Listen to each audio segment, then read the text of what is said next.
Halo Sobat Rebaners, mantan pengangguran is back. Apa kabar semuanya? Saya harap kalian baik-baik saja ya. Dan semoga pengangguran mulai berkurang. Oke, hari ini saya akan bahas sebuah film bergenre komedi horor yang berjudul Tucker and Dale vs Evil. Oh iya, sebelum lanjut ke filmnya, saya tidak akan bosan untuk mengingatkan Anda mengambil posisinya randai, siapkan kopai, dan nyalakan Woodbury Sunshine.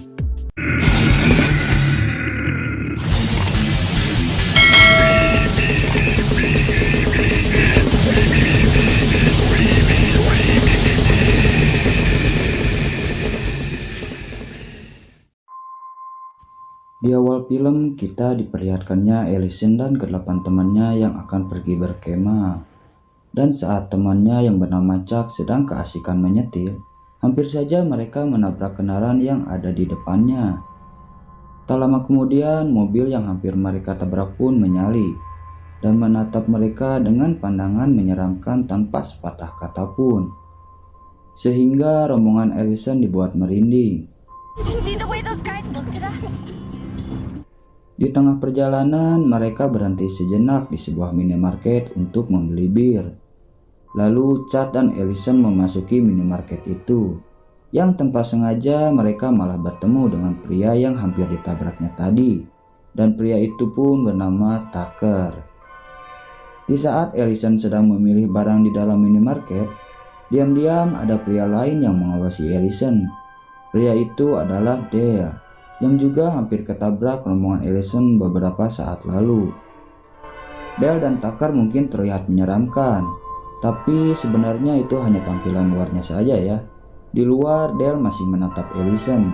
Dia sebenarnya hanya ingin berkenalan dengan Ellison, tapi dia sangat tidak percaya diri dengan wajah dan penampilannya. Sebagai sahabat yang baik, Tucker menyarankan Dale untuk yakin dan berani agar dirinya berkenalan dengan Ellison. Karena menurut Tucker, muka dan penampilan Dale tidaklah terlalu buruk. Setelah Dale yakin dengan kata-kata yang dilontarkan oleh sahabatnya itu, Dale pun memberanikan diri dan langsung menghampiri Ellison dan rombongannya. Karena Dale nervous, dia pun lupa kalau dia sedang membawa sebilah sabit pemotong rumput di tangannya. Dale kemudian bertanya, apakah kalian mau camping di hutan malam ini? Kemudian Dale tersenyum lalu tertawa. Melihat Dale yang tertawa-tawa kayak psikopat sambil memegang sebuah sabit, Ellison dan rombongannya pun jelas lari ketakutan. Sebenarnya mereka berdua ini sedang dalam perjalanan untuk merenovasi rumah kabin yang baru dibelinya di Danau Morris. Setelah di tengah perjalanan, mereka hampir saja ditilang polisi gara-gara lampu depan mobilnya pun rusak.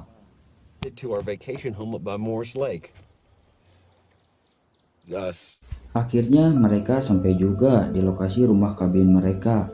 Setelah masuk, rumah kayu itu pun dalamnya sangatlah berantakan, dipenuhi debu dan sarang laba-laba.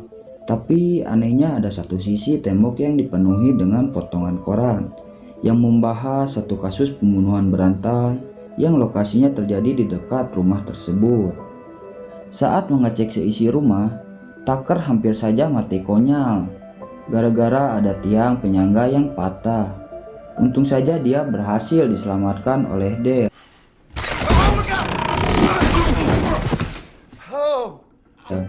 Sementara itu di tempat lain, Ellison dan rombongannya sudah mendirikan tenda dan bersantai sambil mengelilingi perapian. Chad kemudian bercerita kalau dulu 20 tahun yang lalu, tepatnya hari ini, terjadi pembunuhan berantai di hutan yang sedang mereka singgahi ini. Korbannya pun juga anak kuliahan yang seumuran dengan mereka.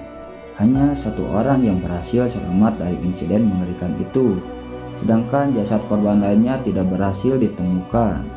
Namun, sebelum Chad menyelesaikan ceritanya, Mike tiba-tiba datang dan bilang kalau dia menemukan sebuah danau yang tidak jauh dari tempat ini. Akhirnya mereka semua pun memutuskan untuk berenang di danau itu. Ternyata Tucker dan Dale pun sedang memancing di danau yang sama. Mereka sebenarnya kesal karena ikan pada menjauh gara-gara anak muda itu berenang di danau ini. Tucker pun mendekat. berniat untuk sekedar mengingatkan mereka.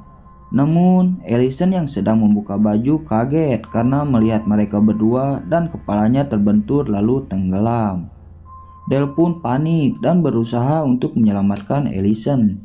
Kejadian itu pun tak sengaja dilihat oleh teman-temannya Ellison yang lain. Dan disinilah mulainya kesalahpahaman pun terjadi. Seakan-akan Tucker dan Dale ini terlihat sedang menculik Ellison yang tidak sadarkan diri.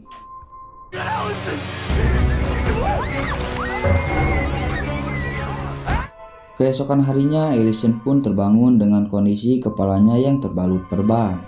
Dia panik karena tiba-tiba berada di rumah yang kondisinya sangatlah kumuh. Dale kemudian masuk ke dalam kamar dengan membawa sepiring makanan, tapi Dale malah mengejutkan Ellison. Dale pun langsung meminta maaf karena membawa Ellison ke rumah itu. Kemudian bercerita bahwa semalam Ellison mengalami kecelakaan dan teman-temannya yang lain malah lari dan meninggalkan Ellison. Jadi, Dale dan Tucker tidak punya pilihan selain harus menyelamatkannya lalu membawanya ke dalam rumah. Di situ pun Ellison merasa lega karena mereka bukanlah orang jahat. Lalu Chad dan teman yang lainnya berhasil menemukan kabin yang ditempati Tucker dan Dale. Mereka bertanya pada Chuck soal kejadian semalam. Namun Chuck semalam dalam kondisi mabuk. Chad kemudian menyuruh Mitch untuk mengalihkan perhatian Tucker yang saat itu sedang di luar. Tucker sebenarnya berniat memotong pohon untuk memperbaiki rumah, tapi tak sengaja gergaji mesinnya malah memotong sarang tawon yang berada di dalam pohon tersebut. Otomatis dia berlari karena dikejar sekumpulan tawon. Melihat Tucker yang tiba-tiba berteriak dan berlari sambil membawa mesin gergaji, kedelapan anak itu pun kabur kemana-mana. Mitch lari ke dalam hutan sendirian karena mengira Tucker sedang mengejar dia. Setelah tersalib, Mitch pun sadar bahwa Tucker berlari karena dikejar tawon. Yah, balelo, sorry. Namun naas, dia malah tersandung dan perutnya tertusuk batang kayu yang runcing. Dan dia pun mati konyol.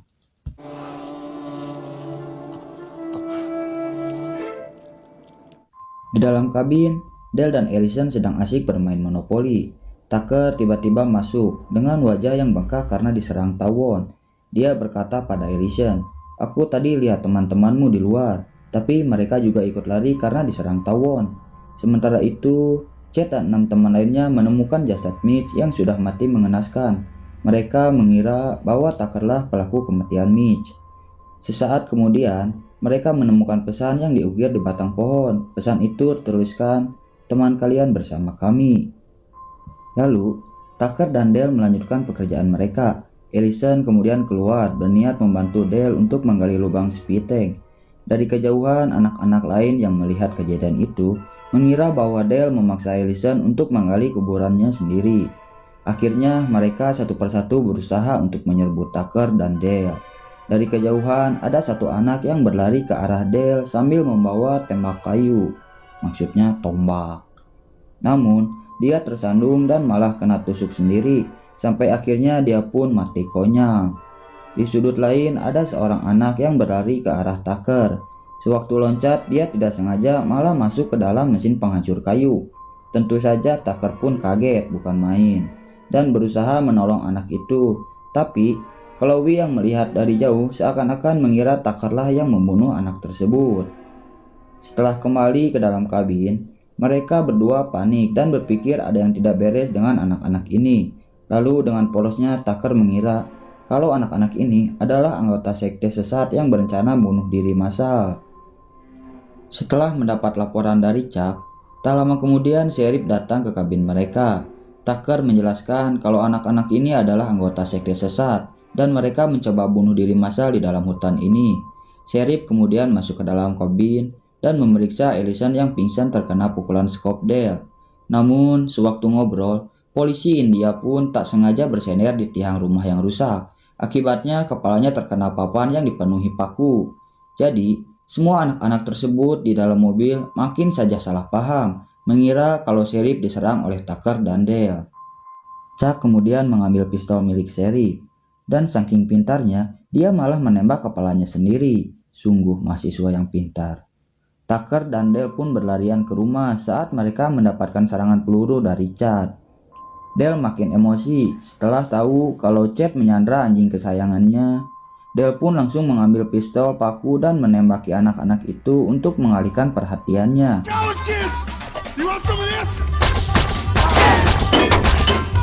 Sementara Tucker mencoba membebaskan anjing mereka, tapi nasib Tucker lagi-lagi sial. Dia pun tertangkap oleh Chad yang kemudian memotong dua jarinya untuk balas dendam. Di dalam kabin, Ellison sudah sadarkan diri. Dia terkejut melihat mayat yang sudah bergeletakan di mana-mana. Ketika keluar, Ellison menemukan dua potongan jari yang bergeletak depan pintu. Ternyata itu jari Tucker. Mengetahui itu, Dale bersikeras keluar untuk menyelamatkan Tucker. Setelah semalaman mencari, akhirnya Dale menemukan Tucker yang sedang digantung terbalik. Kesempatan itu digunakan Chad dan anak lainnya untuk mencari Ellison yang berada di dalam kabin. Mereka berencana untuk membakar kabin kayu tersebut, tapi Ellison coba meyakinkan Chad kalau Tucker dan Dale bukanlah orang jahat. Malahan mereka lah yang menyelamatkan dirinya sewaktu dia jatuh dan tenggelam. Mendengar cerita itu, Chad pun langsung marah dan mencoba menyakiti Ellison. Tapi tak lama kemudian Tucker dan Dale masuk ke kabin itu. Ellison meminta mereka semua duduk dan mengeluarkan isi hatinya. Chad lalu curhat bahwa sebenarnya ayahnya lah menjadi salah satu korban pembantaian massal yang terjadi di hutan ini. Dan menurut cerita yang disampaikan oleh neneknya, ibu Chad lah satu-satunya orang yang selamat dari insiden pembantaian ini. Dan saat itu ibu Chad sedang mengandungnya. Sementara itu, di luar sana ada dua anak yang kemudian tiba-tiba masuk dan berniat menyerang Tucker dengan mesin pemotong rumput. Tapi naas, malah mengenai wajah temannya sendiri.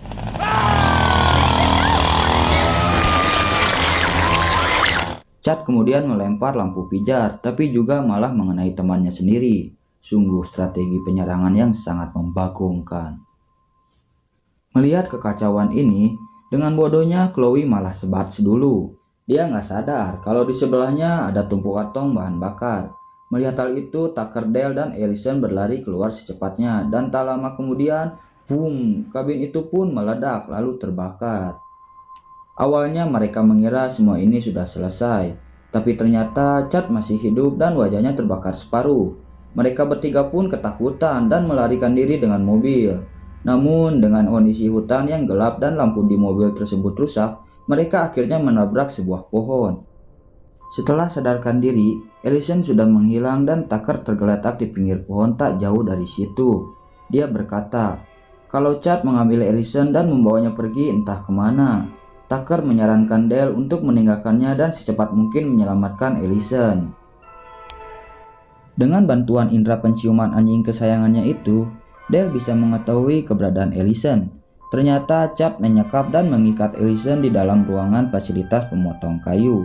Dan saat Dale berusaha menyelamatkan Ellison, Chad tiba-tiba menyerang dari belakang. Tapi untungnya Dale bisa membalikan penyerangan dan menyelamatkan Ellison.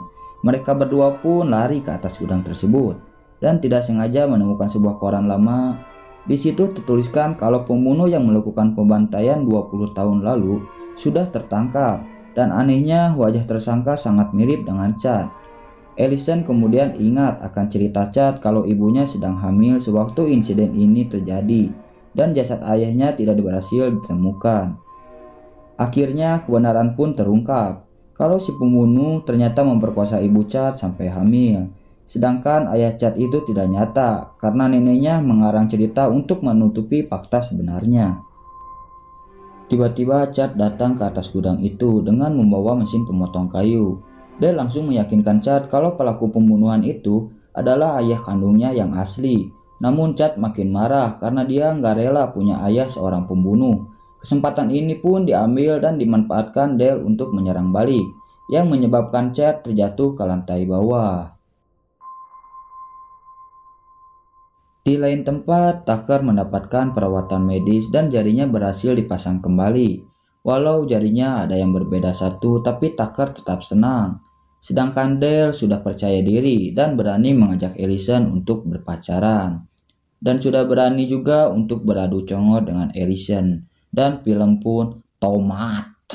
Nah, gimana kaum rebaners filmnya? Kalau menurut saya sih film ini lumayan menegangkan juga, walau dicampur dengan adegan komedi di filmnya. Dan saya sangat menyarankan kalian menonton filmnya langsung, agar lebih paham dan mengerti. Saya sebagai Direktur Utama Mantan Pengangguran, izin pamit. Salam hangat buat kalian dan panjang umur persaudaraan.